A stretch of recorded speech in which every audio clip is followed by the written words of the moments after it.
As you can tell, Coach Curry, the player, Bill Curry, was a great football player. He was the starting center on the first Super Bowl team, the Green Bay Packers, and won many football games with several different teams. He was a great football coach, too. He's the ACC and SEC Coach of the Year. He's a great family man. He's got his son, Bill, here with him today. He's married with 2 children and 5 grandchildren, and he's often talked about how important and special they are to him.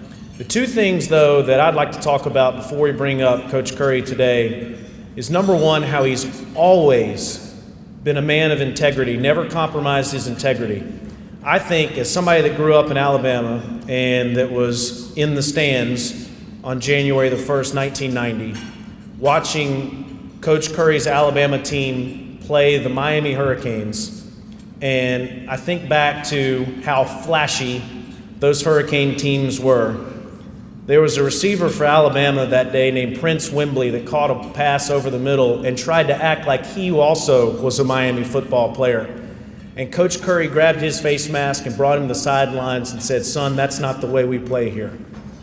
And 3 years later, in that same stadium, against that same school, Alabama won the national championship, and Coach Curry had moved on. But I'll never forget Prince Wembley after the game saying that he thought about Coach Curry and the impact that he had had on him in those few years, and that he was a part of that national championship.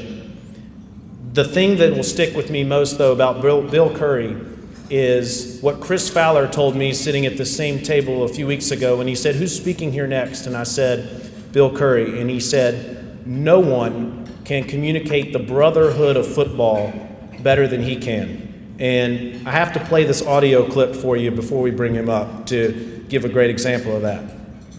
You take this kid from South Central Los Angeles and bring him to Atlanta, Georgia, and take another child from the mountains of North Georgia, and they've been raised very differently, probably raised to hate each other, and you make them sweat in the same color shirt, and they come in and out of that locker room, and they pull that nasty jersey off enough time that it starts to dawn, that sweat smells about the same on everybody. And they busted them out, and blood's the same color as my brother here. And a miracle happens, and I call it the miracle of team, and it's why you run. Those 2 guys raised to hate each other, become brothers, and they love each other, and it lasts for the rest of your life. It's an honor to bring to the stage Bill Curry.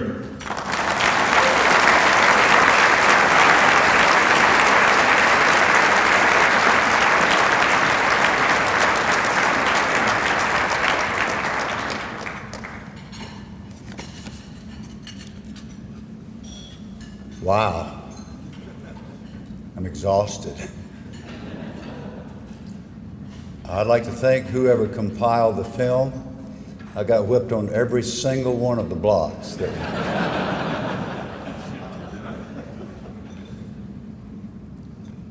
I must say, in all sincerity, that I have never been introduced in a finer or nicer fashion, and I do appreciate that more than I can say. And our son, Bill Jr., is here, and I'd like you to meet him. I'm so proud of him. I love him more than my life. But Bill Jr., would you please stand and be recognized with these wonderful people?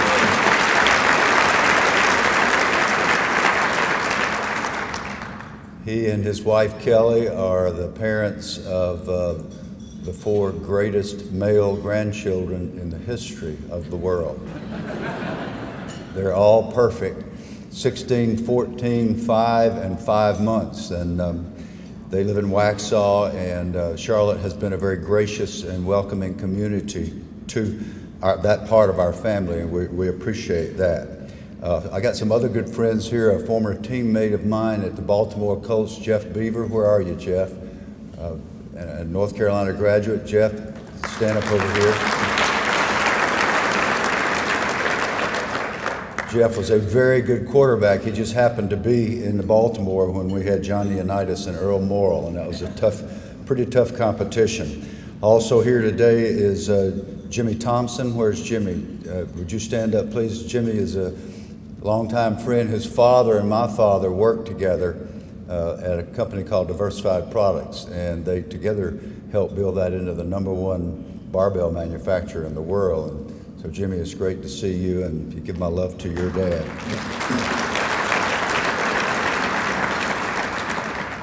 And the coach who coaches our grandson, our oldest grandson, is here today, Coach Danny Bailey, and Kevin Allran, who is the AD at Marvin Ridge. Kevin Allran, would you two please stand and be recognized? So glad to have y'all with us.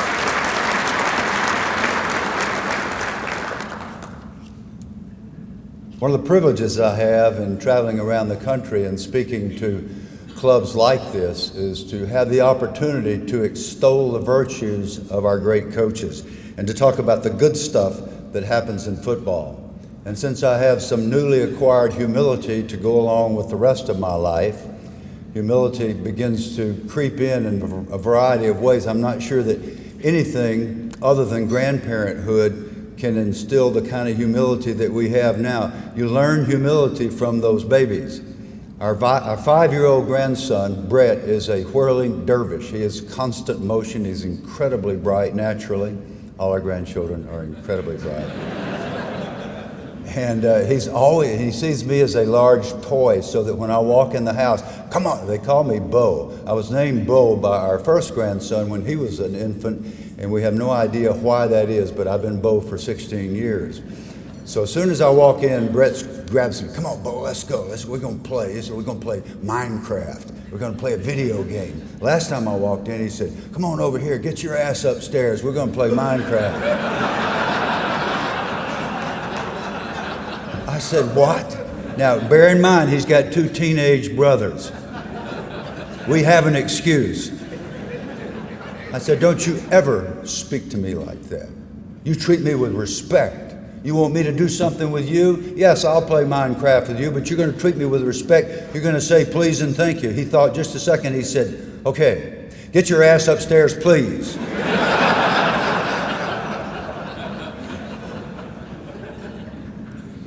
And the little girl's an entirely different dimension. Our daughter, Kristen Hunter, and her husband, Bob, in Atlanta have 2 daughters. And Evelyn is a very affectionate, very warm child. She's now 11, but a few years ago, when I had been keeping her quite a bit, and we had spent a lot of time together, and she would climb up in my lap, and there's those treasured moments, and I would say things to her like, I just can't wait. As you grow up, there's so much I want to tell you, and I can just teach you so much. And so she said, well, she's changed my name to Bowie. Bowie, there's a lot I'd like to tell you too. And I said, sweetheart, you can go ahead and tell me now. And she said, you want me to? I said, yes. She said, your breath is terrible.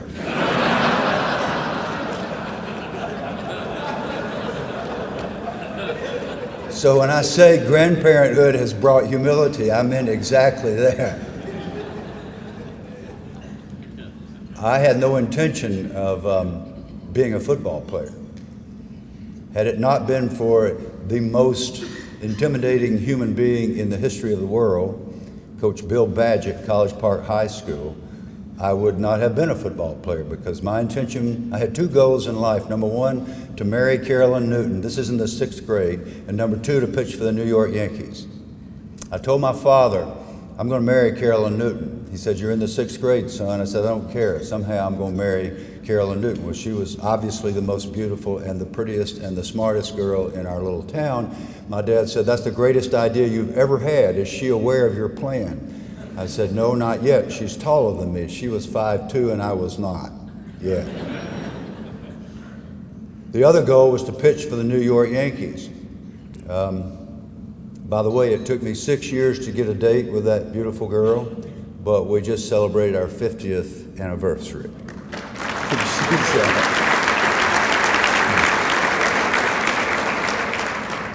Now, my Bill Jr., I played 19 years of football, 5 in high school, 5 in college, 9 in the NFL before I had a serious injury. Bill Jr. got his first terrible injury, tore his ACL and MCL the first play of his first start when he was in the 10th grade. And so I'm completely gave up the idea of him being a football player, and I tried my best to convince him not to play, but he insisted on getting it repaired. It was poorly repaired, so he got it repaired again, and then he had another major surgery, and then he announced that he was going to, first he announced, I sat him down, I said, now son, you know what you want to do? He said, yes sir, I do. I know exactly what I'm going to do. I said, what are you going to do? He said, I'm going to walk on to the University of Alabama. I'm going to play on the Crimson Tide for you. And this voice came from the adjacent room. In your dreams. It was his mama. She said, you are going to the University of Virginia if they'll have you. And that's what he did. But once he got there, he was interviewed, because there were a bunch of coaches' sons. Derek Dooley was there, Vince Dooley's son. Yusef Jackson, Jesse Jackson's younger son, was there, and they were good teammates, very good teammates to our son. And so those guys got a little attention. Bill was asked, well, this must be terrible, tough, to go into a tough school like this and being a walk-on football player. And I'll never forget his response. He said, are you kidding? Growing up in the house with my mom, this is nothing compared to living with Carolyn Curry, Dr. Carolyn Curry. So Carolyn did a great job of raising our children while I was running around the world. But Billy had it figured out early. He had the perception to see what really matters in the sport of football. You see, I've done a study through these last 58 years of all the great coaches, and I've found that they have one thing in common: great players.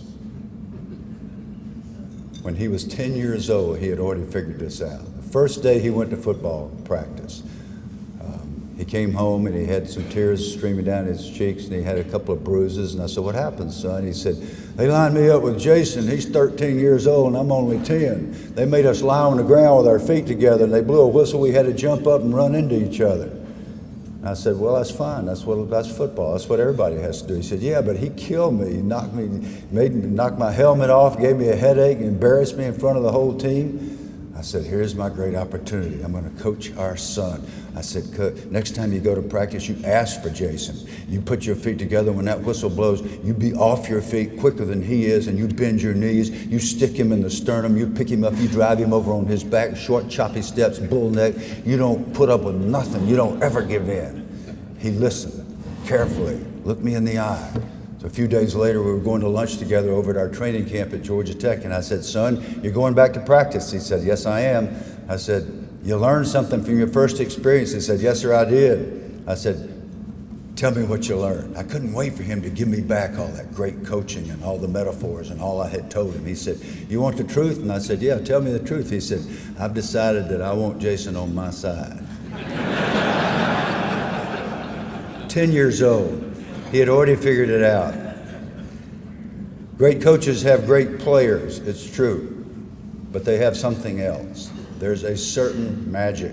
They can look you in the eye and your life has changed somehow. I don't know why, I can't put my finger on it to this day, but I was privileged to play for some of the greatest coaches of all time. My dad was one of them. To perform at our house was expected. To be on time was expected. To shine your shoes and shine your brass was expected. To do your homework was expected, but he couldn't check that, so I didn't do as well on that as I might have done some other things. But when I was 12 years old and I was fully convinced that I would have a career pitching for the New York Yankees, I signed up for day camp, and the guy that conducted the day camp was Coach Bill Badgett, College Park High School. He looked up, he said, Bill, you're coming in the 8th grade? I said, yes, sir, I am. He said, you're coming out for football. It wasn't like it was a question. All I could do is dumbly nod and show up August the 9th, and we got our gear in a nasty little locker room with no air conditioning, and they gave us this ridiculous stuff. I put some pads on my puffy, weak body. My father had insisted on lifting weights, and I had resisted him because that didn't help you to pitch for the New York Yankees in my mind at that time. Plus, it was an excuse to get out of working out. So I had not been prepared physically for all the ridiculous stuff that you do on the football field. They were blowing whistles, screaming, running into each other, smashing our faces together. It was hot. There was no water. We were 6 hours a day, 2-a-days, pads, both practices. I couldn't believe what we were doing to each other. So I decided I'm going to quit. I'm going to turn my gear in, I'm going home. But if I was going to do that, I had a problem, because my father lived at our house. That meant I had to stay, because you didn't quit anything. You didn't have to go out for football, but by golly, if you went out, you're going to stay out. So I was stuck. A fate worse than death, right? Well, to make matters worse, they began to assign positions. Our assistant coach, Jesse Shaddix, took us aside. And he said, okay, he began to assign positions. We only had 11 new guys that were out for the team that year. We had a very small squad. He said, Tommy, you be the quarterback because you got a good arm. And Richard, you be the fullback. You're big and fast. Forrest, you be the tight end because you can catch the ball. And he assigned each position, all the favored positions based on merit, on physical ability, until finally 10 positions were filled. There was only one left, and there was one short, fat, future New York Yankee standing, picking his nose, not caring where he was assigned, because nobody wanted to play this other position. Nobody wanted to be the center. So Coach Shaddix said a brilliant thing. He said, Curry, I guess you're going to be the center. I thought to myself, now forgive me, ladies, I was a 12-year-old male. No shit, Shaddix. Then he said another brilliant thing. Well, Bill, I guess you're going to have to learn to hike that ball. And I thought, no shit, Shaddix. 12-year-old little boys, 4-letter words go together. And I just couldn't think of anything worse. But I knew that I had to learn to hike that ball. And it was this oblate spheroid. And those footballs are hard. And you're supposed to pull it really hard into a sensitive area. And Tommy Fields is going to put his hands where? What if he moves them? Is he going to do what he promised? I don't like this at all. But I made up my mind because it was discipline imposed upon me that I just go ahead and learn how to hike a ball. And guess what? A few years later, I learned to hike that ball to Billy Lothridge at Georgia Tech. And at the end of my Georgia Tech career, I learned to hike that ball to Joe Namath in the Senior Bowl. And a few months after that, I learned to hike that ball in another game to Roger Staubach, John Hewitt, Bob Timberlake, and Craig Morton. And a week after that, I learned to hike that ball to Bart Starr and Zeke Bratkowski. And 3 years after that, I learned to hike that ball to John Unitas and Earl Morrill. And then in various games thereafter, I learned to hike that ball to Dan Pastorini, James Harris, Darryl LaMonica, Lynn Dawson, Bob Greasy, the greatest athletes, the greatest leaders, the greatest quarterbacks in the history of our game up until that time. I had the privilege of being in the huddle with those great, great men and great players at all positions, only because there was such a position as offensive center. There's nothing else I could have done in all of pro sport that would have allowed me to have a career. And whether that is good luck or bad luck, I'll let you decide. But my life was changed for the better because that which was imposed upon me became internalized, such that I learned that it made a difference when I performed the way I should, and that I could be a part of something much greater than me. And that's what great coaches do. They evoke that from us. A few years later, I was getting ready to go to college, and that same Carolyn Newton was going to be at Agnes Scott, so I had already decided I was going to go to Georgia Tech. Why? Because that's the closest school to Agnes Scott. Brilliant decision. My high school counselor, Ms. Ruby Crow, called me in and said, Bill, I understand you're considering Georgia Tech. And she said, yes, ma'am. And I said, yes, ma'am, I am. And she said, don't. I said, don't what? She said, don't consider Georgia Tech. And I said, why? She said, Bill, they study calculus and physics. They have national merit scholars. You wouldn't survive 2 semesters at Georgia Tech. She said, Bill, you're not a stupid boy, but you have frolicked all the way through high school. So I thanked her and went down to the library and looked up the word frolic. She was right. I went to Georgia Tech anyhow. And there we encountered a gentleman named Bobby Dodd, a Southern gentleman. Bobby Dodd said something like this at our first meeting. Now, men, if you're not a good football player, that's not your fault. That's my fault because I invited you here. I'm going to keep you here. We're going to love you, and you're going to have a good experience, a great experience. But you are going to go to class, or you'll regret it the rest of your life. There are two pains in life, the pain of discipline, the pain of regret, and you choose. Had I been wise enough or mature enough, I would have already known that because of what had happened to me on the football field. But I didn't get it. So I had to have some more imposition of what really mattered because I decided that 8 o'clock in the morning was not a good time for chemistry class. So I stayed and slept in. The next day I saw my name on a big poster that said, report to Grant Field at 5:30 a.m. Wednesday in your running gear.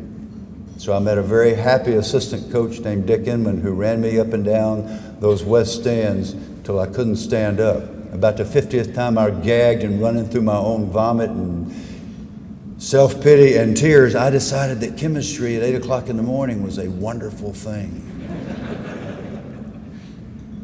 And that's a cute little story. And people chuckle. But here's what matters. I never cut another class. Never cut another class. I found out again, the pain of discipline, the discipline lasts just a little while. The pain of regret, if we don't follow through and make wise decisions, the best decisions, the honorable decisions, the pain of regret lasts the rest of your life.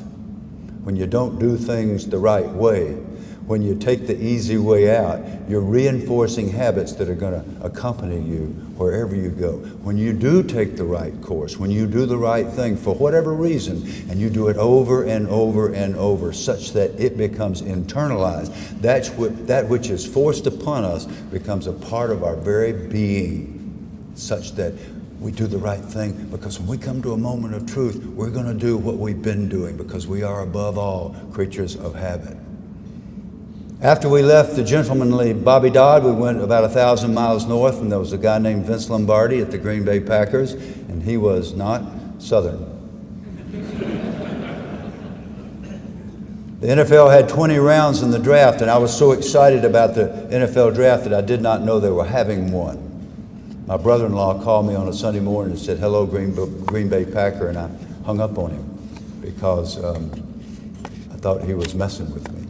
I'd never gotten a letter from the Green Bay Packers. The Packers had drafted me in the 20th round. Lombardi had turned to his personnel man, Pat Pepler, and said, Pepler, I've drafted 19 players. It's 2 in the morning. I'm exhausted. I'm going to bed. Do something humorous with the 20th selection. They did. So there I was, but that wasn't my biggest issue. There was a middle linebacker named Ray Nitschke who broke my face mask and my nose and knocked me out the first day. That was not my biggest problem. My biggest problem was I had never been in a huddle with an African-American person. It was 1965 now. I'm a white Southern kid from College Park, Georgia, and Georgia Tech. Most of the NFL, this is the part about Lombardi that people don't appreciate. And for you people, and a lot of folks come up and just ask me straight out, what was he like? I don't even have to hear the name. I know who they're asking me about. Here's what Lombardi was like in his heart of hearts. He abhorred racism. He didn't like any kind of favoritism at all because he had an Italian name and he had experienced prejudice when it came to job choices. So if there was a racist word that escaped your mouth in our training camp, you were gone. He didn't tolerate it. Other NFL teams had quotas, and they bragged about the fact that they only had 1 or 2 African-American players, and we beat their brains out every Sunday because he didn't care what you looked like or where you came from or what color your skin was. We had 10 African-American players on a 40-man roster, but it wouldn't have mattered if we'd have had 38. That's why the guys loved him, despite his ferocious nature. He said, if you're good enough to play, you're going to be on our team. If you're not going to be here. And he unceremoniously sent you home. Well, I thought that all those guys, and for those, again, for football aficionados, I don't have to tell you who was there. Willie Wood, Lionel Aldridge, Marv Fleming, Herb Adderley, Willie Davis. The most intimidating of all was Willie Davis from Grambling State University. captain of the greatest football, they're already being called the greatest football team of all time, working on his master's degree in business at the University of Chicago simultaneously. So I'm walking out of the dorm one night. Another thing, we're in Wisconsin, it's August and it's 40 degrees, and that ain't right. That was a weird place. Lombardi been screaming at us all day, every day. Your religion, your family, and the Green Bay Packers, that's how you... And he talked like this here. He's from Brooklyn, New York. Religion, your family, the Green Bay Packers, that's how you... In that order. And as soon as we got on the field, he got confused about the order of the priorities. And my head was swimming, and I hated everything about it, but I wanted to make that team in the worst way. And for all my flaws, and God knows I got plenty of them, but I will compete, and I will give you my heart and soul as long as I can take another step. And I was trying. I'm walking out of the dorm at St. Norbert College, and a voice comes from behind me. Bill, I thought it was God. I just sat down in the grass. It was Willie Davis. He said, I've been watching you at practice, and you got a chance to make our team. I like the way you fight and scrap, and I'm gonna help you. I said, you're gonna help me? He said, yeah. And he told me a story about his early years when the Packers had been beaten. Lombardi's playoff record was 9-1, and the one loss was to the Eagles in the 1960 World Championship game. And Willie said, I left that field, and I knew that I had not given my very best, and I made up my mind that that would never happen to me again. That I had left regrets. I looked out there and I saw on the field, I knew that there were regrets that I had left. And Bill, you come on our practice field and leave no regrets, and you just might make our team. Sure enough, Lombardi got under my skin. I detested him. I hated his guts, actually, because I never forgave him for not being Bobby Dodd. Years later, I had to go to his hospital room and apologize to him for things I had said and done because I detested him so. And I was wrong. He turned us, he made us compete and relate and become brothers like men should. He made us do it before we were ready, and I couldn't handle it. But Willie said, when you get too overflowing with vents and Nitschke's tearing your head off, you come find me and I'll get you through it. I'll get you through it. I'll never forget those words.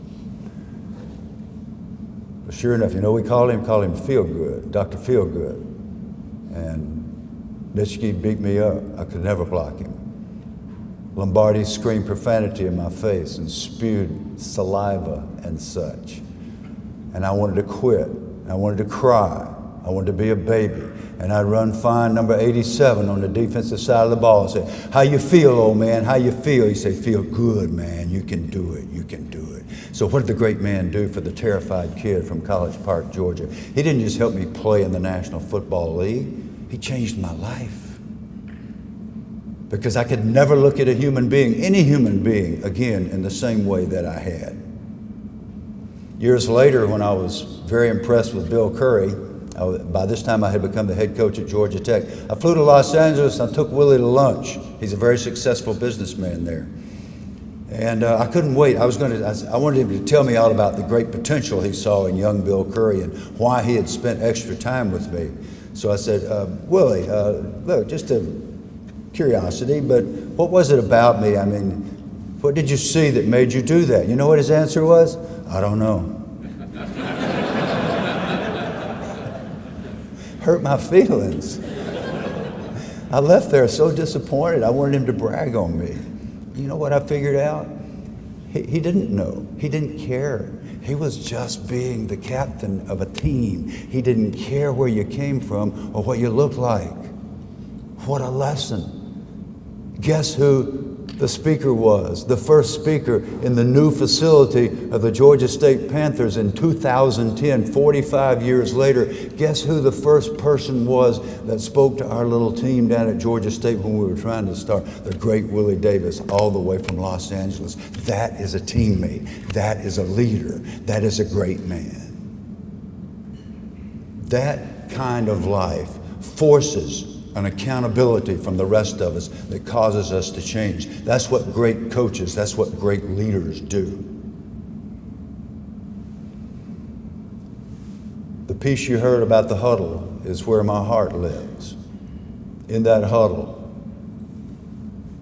are liberals and conservatives and north and south and east and west and Catholic and Protestant and atheist and Muslim and Jew, all in that huddle. And we had no choice but to be brothers and to learn. That's the good stuff about football. I get to go around the country and proclaim the good stuff about football.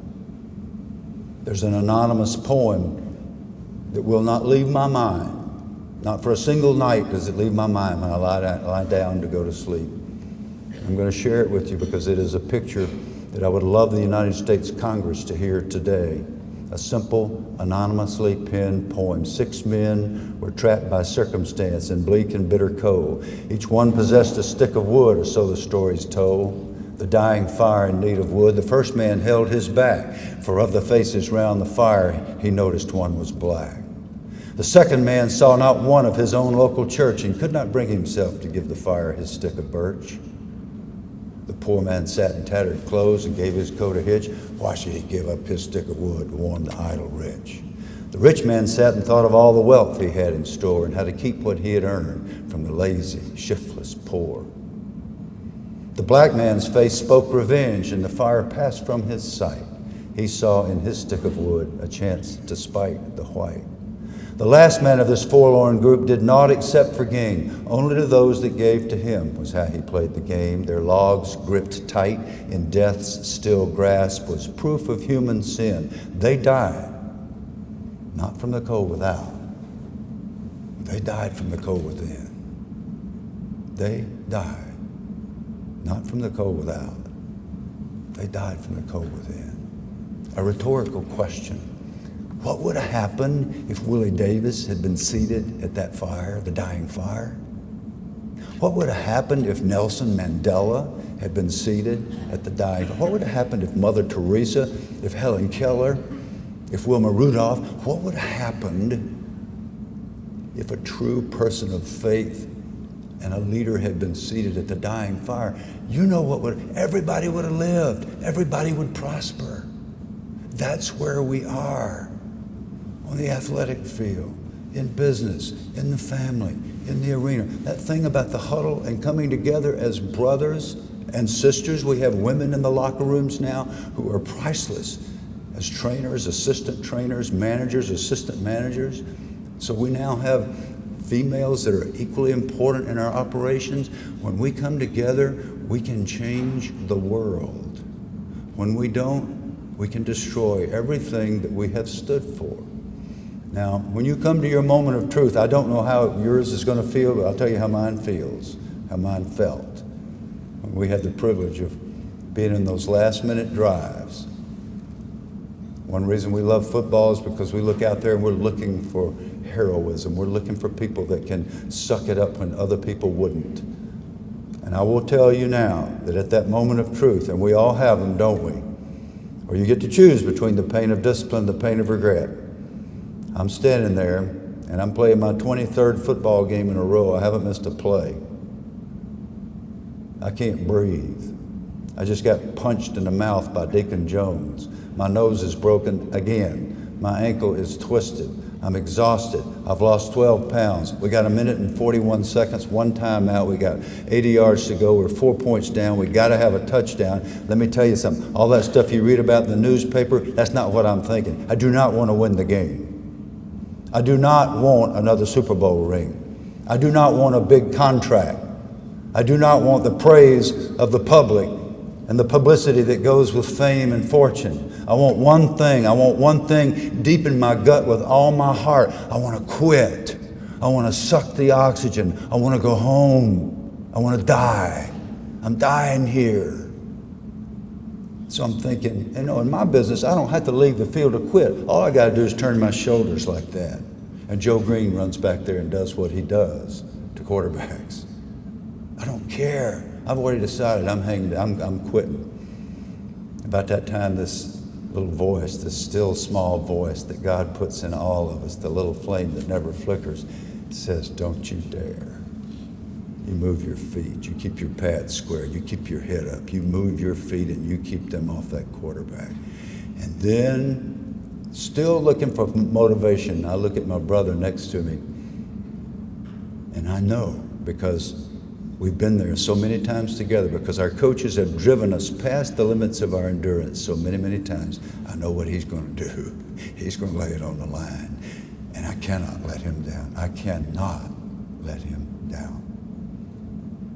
So in that instant, we somehow stand for all the good stuff that America is supposed to stand for. In our minds, we are going to go the distance together no matter what. So at the end of that drive, win or lose, we can look each other in the eye and we can know on this day we were the best that we could be. We were the best that God made us to be. And we're willing to do that forever if necessary. And in that, we find the essence of team. All these great coaches we have with us today, God bless you, because that's what you teach every day. I know you do.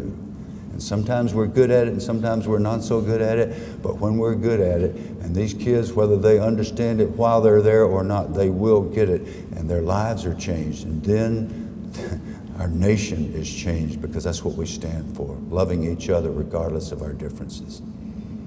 It is such a privilege to be here and all that your club stands for. I didn't know what you had accomplished for school children and helping them to continue in the middle schools. God bless you for that. You make a difference already, and I know you'll make a difference long term. Thank you for having me. Thank you for listening. God bless you all.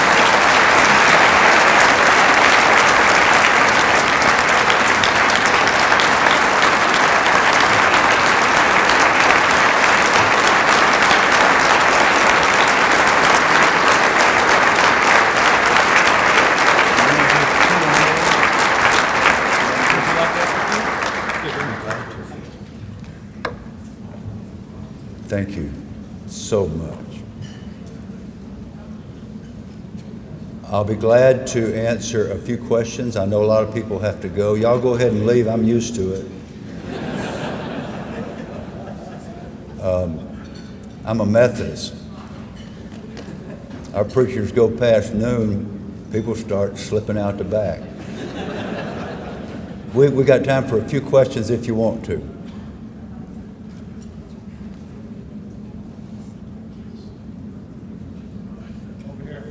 Yes, over here. Not you, Jeff. Sit down. Jeff is one of the smartest human beings I've ever known. Okay, Jeff, I'm just kidding. What do you want?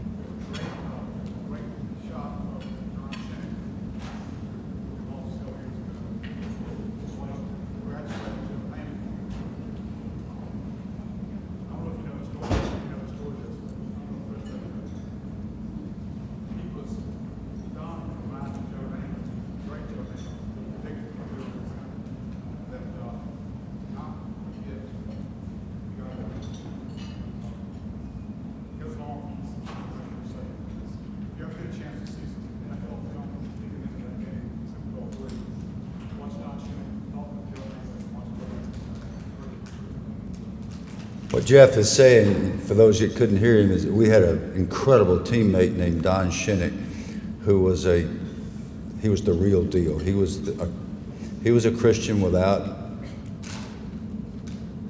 how shall I say, lording it over the rest of us. He lived, he walked the walk, but he was also one of the funniest human beings in the world, and we all just adored him. But when we had that, it's the worst upset, the biggest upset in the history of NFL football, Super Bowl III. We were beaten by the Jets, and the Jets deserved to win. We did beat them the next 4 times we played them, but I probably shouldn't even say that. Nobody cares. But Don had played the whole game, and he had been whipped. He was playing with an injury, and Matt Snell ran up and down the field, the Jets' great fullback, and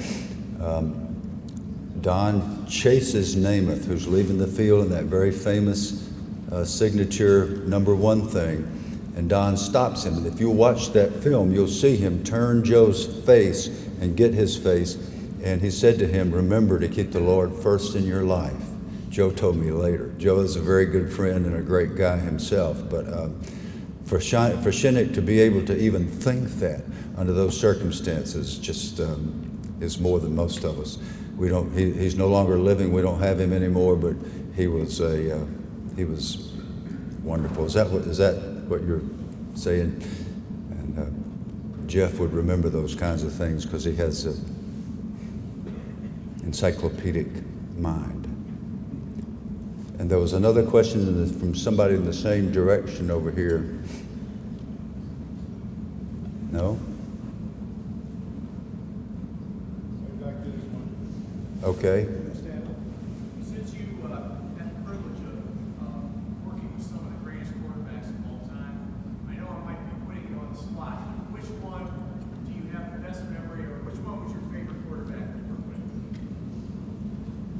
with? The question is, who is my favorite quarterback to work with? Carolyn Curry is the best. She's the best. I was at a function the other night for marriage counseling, and couples actually go there who have already divorced. They've given up, and they rekindle their marriages. It's amazing ministry. And so I had the privilege of speaking to them, and after this one couple did a video that was just a tearjerker. It was so beautiful. I felt compelled to stand up and say, well, I made the same mistakes, and I was gone way too much.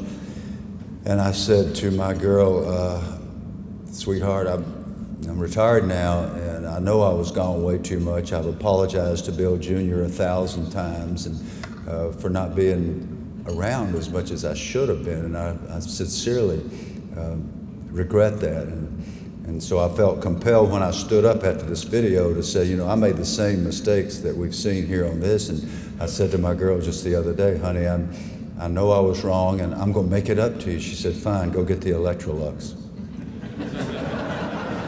I've been vacuuming most days since I said that. So now I'm questioning the wisdom. The question was the quarterback that my favorite quarterback. And most people simplify that question and say, was Bart Starr or Johnny Unitas a better quarterback?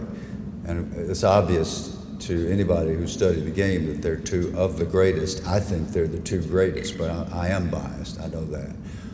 There's still nobody that has won 5 world titles other than Bart Starr. Only one.